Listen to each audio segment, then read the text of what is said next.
Hi, hello, and welcome back to the Daily Journal's Prep Focus on Football. I'm your host, Tim Ahrens. With me, as always, the man, the myth, the legend, the authority on high school football in the state of Illinois, Steve Soucie. Sue's hard to believe, week 5 already. The area's got 2 undefeated teams at 4-0. That would be Wilmington and Central. I know it's a little early to start talking playoffs, but do they have a chance of clinching a berth this week? Wilmington has a pretty good chance of possibly clinching a berth with a victory this week. Central, it's probably only a formality, but their non-conference schedule isn't producing a whole heck of a lot of playoff points. So if something happened where they weren't to get past the 5-win barrier, a playoff slot wouldn't be guaranteed. But like I said, pretty much a formality. I think Wilmington's a lock with a win this week. Central, not so much, but I think it's inevitable. Okay. Any other real key games this week for playoff positioning? I mean, a couple of teams are in games where they obviously need the win. It'll really hurt them if they don't. The one that's most interesting to me is the one on Saturday between Kankakee and Rich South. If Kankakee can keep that intact, maybe they can get to the 5-win plateau, and it looks like they're going to have enough playoff points if they're able to get to that stage. And beating a winless Rich South team is pretty darn important towards that goal. Okay, well, we'll talk about that in just a second, and we've got 13 games to talk about, so we better get moving. And let's start with, first of all, Thornwood traveling to Bradley. Heartbreaking loss last week for Bradley. Will they recover? Yeah, that was a real tough loss, obviously, for them.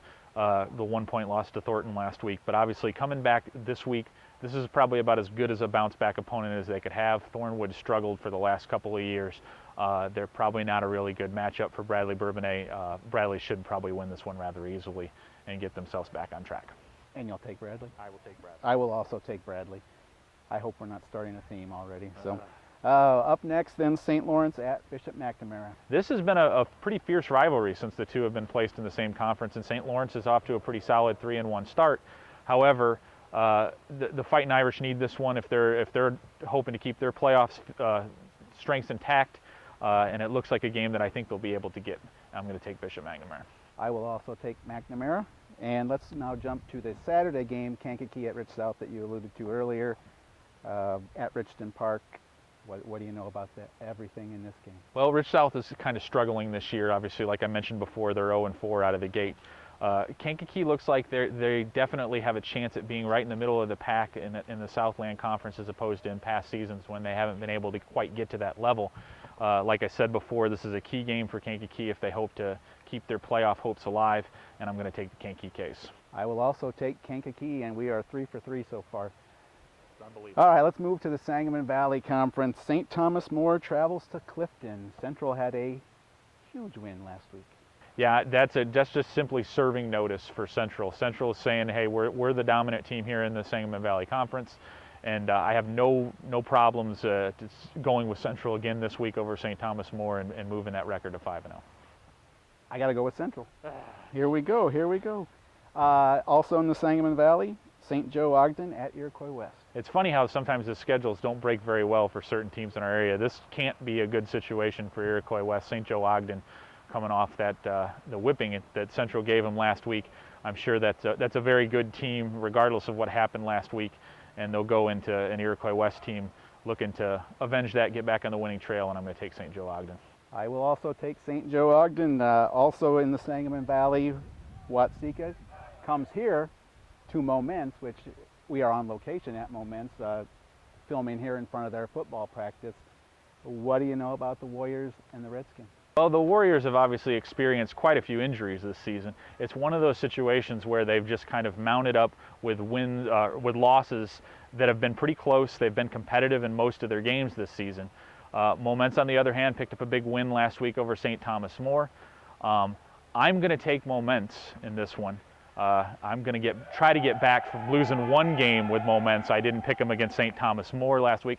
Some people have neglected to pick Moments for several weeks. I wonder how you're going to go against Watseka this week. Well, you know, I'm from Watseka, and really, people will complain if I don't pick them, but I got to go with Moments. I got to. And Matt Fox, the head coach here, who we'll have on later, he's making me wear this as penance for the Chicago Christian.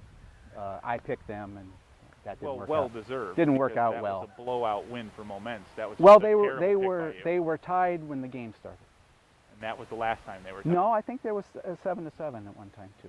I doubt And then it was like 41 consecutive points by Moments. So and any way you slice it, it was an awful pick. it was an awful pick. I was picking Chicago Christian of like 8 years ago. Yeah. I get lost in time sometimes. You gonna keep that hat now? I would love to keep it. I think I may wear it the rest of the show. That sounds like an excellent idea. Okay, let's do it, and let's move on now to Interstate 8 and Sandwich and Coal City. Well, this is an I-8 matchup that's key for both teams in this one. I saw Coal City last week. They still look like they're trying to figure some things out. They were able to edge out a win over Herscher. Sandwich last week was able to eke out a win over Mantino, so they're both about in the same place right now. I like Sandwich just a little bit better right now, so that's who I'm going with. We finally get to disagree. Yes. Wow. I took Coal City, and here's why. Okay. I flipped a coin, Yeah. and the coin said heads. Really? Yes, and so that was Coal City. How do you know you didn't assign it to Sandwich, though? Well, I assigned it before I flipped. So That's ahead of the game for you. yeah, I know. I Okay. know. Coal City needs this win. I mean, Coal City's a quality team. They'll get them. Okay. They'll get them. Fair enough. All right, moving on. Westmont at Reed Custer. Westmont narrow loss last week to Seneca in bizarre fashion, but Reed Custer really is just starting to step it up. I think they're primed to maybe make a little bit of a run here in the middle of their schedule, and I'm going to take Reed Custer. I will take Reed Custer also. Oh, here's one of those battles. Battle of Route 50 or whatever you want to call it. It's Mantino and Piatone. Well, these two used to co-op way back in the day, but that's not really as much of an element as it is now.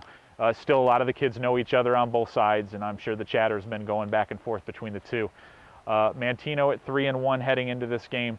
Obviously, they played pretty well in the beginning part of the season, a little bit of a surprise. Piatone has grinded out 2 wins and it took a tough loss last week over at Plano, where they gave up a bunch of touchdowns late in the game and lost it, so they're going to come in a little bit angry after this one. And I'm just going on a hunch here. I'm just going to go with Piatone. Going on a hunch. That's Yeah. what I did, and I took Piatone as well. All right. So we have the same hunches. Oh boy, that's not good for me. Herscher at Plano. Herscher at Plano. Well, Herscher's struggling right now, to be completely honest. They've struggled on offense and they've struggled on defense the last couple of weeks. Plano pulled that one out of the fire like we talked about before, and I think they're riding a wave of momentum, and I'm going to take Plano. I will also go with Plano. Seneca at Wilmington.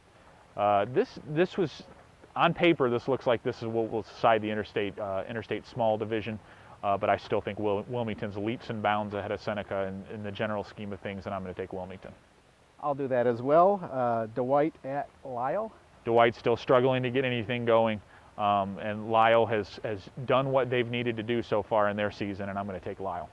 Okay, now let's go to the Vermilion Valley and Milford Cissna Park at Westville. Milford Cissna Park has come off to a nice start to the regular season. They've had a couple of games against really quality 1A opponents in Salt Fork and Bismarck-Hennigan. They've come up just short. Westville traditionally is one of the better teams in the Vermilion Valley. They're obviously down a little bit this year with their record, but they're still a pretty decent team, and MCP shouldn't look past them, but I'm going to take MCP anyway. Okay, last week you accused me of not doing any analysis, flipping coins, all that sort of thing. I think that's an accusation based in fact. Well, I did some analysis this week, and I looked at Westville. The teams they have played are 11-1. They've Okay. played Cerro Gordo, Villa Grove, Bismarck-Hennigan, and Salt Fork. Okay. So maybe Westville's a little bit better than we think they are. They've just run into some stiff competition. Okay, I'm curious. What did you say that number was? I said 11-1. Was that wrong? Okay. Now, we've had 4 teams that they've played, and they've each played 4 games. So Can we do the math? Well, I didn't do the math. Okay. I just figured they had one loss. This is poor analysis. Okay, you're correct. And That's actually 15-1. 15-1. Well, Okay. that's even better then. Okay. I'm So just maybe saying. Westville can win. All right. I just wanted to point out that you can't do simple mathematics. Well, I can't. Okay, And all right. and I'm also going to pick Milford, even though I said all that about Westville. Okay. Fair enough. So there you go. All right, that's going to wrap up our games. We're going to have a special guest, as we are here at Moments High School, as we will bring in Moments head coach Matt Fox. Now we're joined by Moments head football coach Matt Fox. Well, Coach, that was a pivotal win for you last week, wasn't it, against St. Thomas More? Yeah, it was a pretty big win. You know, we knew it going into that game. The last thing we wanted to be is 1-3. So going on the road, we knew we had to play well, but we did a good job. Didn't have any turnovers. Defense played real well, and we're able to pull out a win. this is kind of shaping up as a pretty interesting Sangamon Valley Conference race. You don't really know what you have in the middle of that pack quite yet, do you? No. I mean, I think that it's, obviously St. Joe's real good. We played them a couple weeks ago, and Clifton obviously is. I mean, I knew they were going to be pretty good, but they might even be better than I thought, beating St. Joe the way they did. But the rest of us, I kind of knew the rest of us, it was going to be kind of a dogfight to see who was going to kind of be able to challenge either those teams or come out on top out of the rest of us. So it's, this is another week that's going to be a tough game. They're going to be, Watseka's a tough team. They're going to play hard, and they're going to be well coached. So we're looking forward to the challenge, but it's going to be, a tough matchup for us. Well, when we talked before the season, the question on everybody's mind was how you guys were going to replace, our two-time Daily Journal All-Area Player of the Year, DeAndre Wright. How do you feel like you guys are adjusting to that process? I know it hasn't been particularly easy, but how is that process coming along for you? To be honest, we're pretty excited about our offense right now. Aaron Cantwell has really made some big strides the last few weeks. He played real well against St. Thomas More. Lee Anthony Reasonover has been running the ball well, along with Tony Greenwood. Our offensive line has gotten better every week. Obviously we don't have one guy we're going to hand the ball to, 30 times a game, but, we feel like, Lee Anthony's got, I think around 400 or 500 yards rushing, and Aaron Cantwell's thrown for over 700. So I mean, we've got some other weapons, So we just have to just learn how to distribute the ball a little bit and kind of lean on our offensive line, that's been doing a good job and working really hard. So it's a little bit more fun to coach because we're a little bit more balanced this year. But we like the strides we've made and look forward to kind of keep working in that direction. All right, good luck the rest of the season, Coach. Thanks for joining us. All right, appreciate it. Thanks a lot, Steve. Thanks, Coach Fox. And now let's go back to the authority here for the Player of the Week. Well, we're going to go a little bit off the board here. Usually we go with a standout offensive performance. This week I'm not going to do that.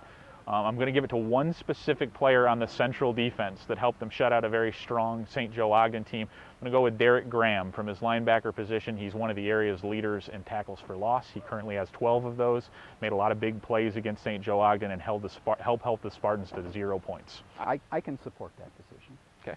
I'm glad you're behind that. Defenders can be Player of the Week. Okay, there we go. All right, where are you going to be this weekend? This week I'm going to be right back here. I'm going to be over here for the Watseka men's game. I don't know if I'll have such a sweet headdress to wear while I'm watching the game. But I'll lend it to you. Well, that would be. It's been gifted to you, really? Well, I was trying to just make off with it. Oh, okay. Well, sounds fair enough. Your car's right over there. Oh, I can just. All right. Sounds good. Although I can't run too fast, so there you go. I'll create a diversion. Yeah, you're going to need to create several diversions. Okay, that's going to do it. Before we sign off, though, I have to offer some congratulations. Mr. Authority turned 50 yesterday.